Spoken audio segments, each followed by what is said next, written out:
Hi everyone, my name is Emily Lamon and I am a mechanical engineer here at Bro-Happold.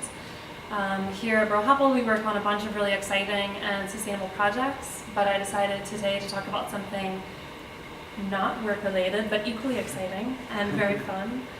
And oh yes, lovely.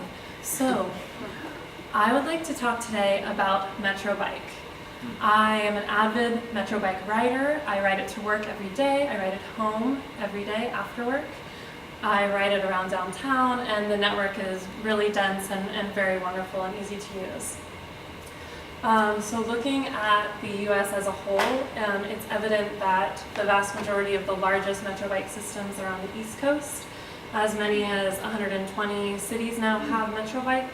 And we can see since the first Metro Bikes systems were rolled out across the country in 2010, of course the systems have just become more and more popular with more and more ridership and just the number of bikes increasing across the country. The country with the most vast system, no surprise, is New York.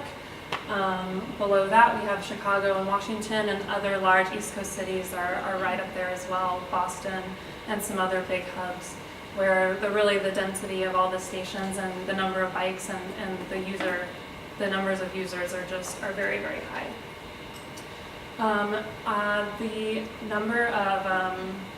I also think it's interesting that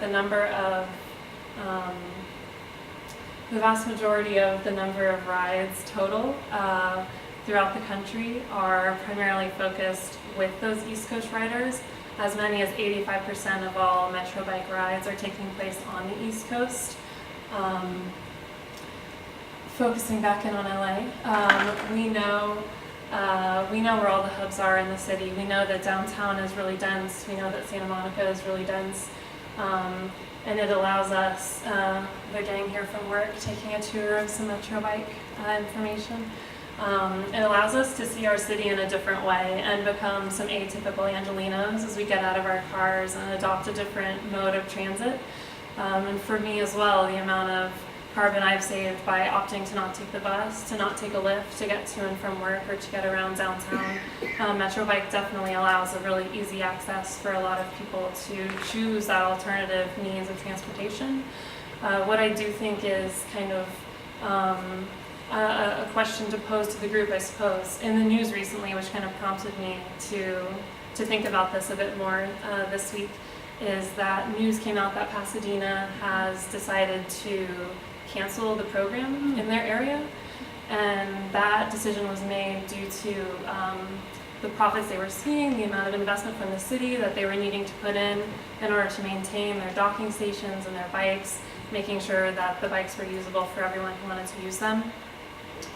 And it poses an interesting question, because looking at the largest networks of bikes in New York, for instance, those systems are, sponsored by different groups, different companies, and also in LA we're now facing the new e-scooters and all of these different modes, and the fact that our Metro Bikes is public as opposed to private systems that we're seeing in other cities as they expand across the country is just kind of an interesting question, because it's a resource that I use all the time, and I know that a lot of other people in this office and in downtown use it a lot as well. And it's just kind of interesting to see the way the market has immediately diversified and quickly showing that there's a lot of competition, and that having a Metro Bike system driven and organized and run from the city, from the center, is quite a challenge.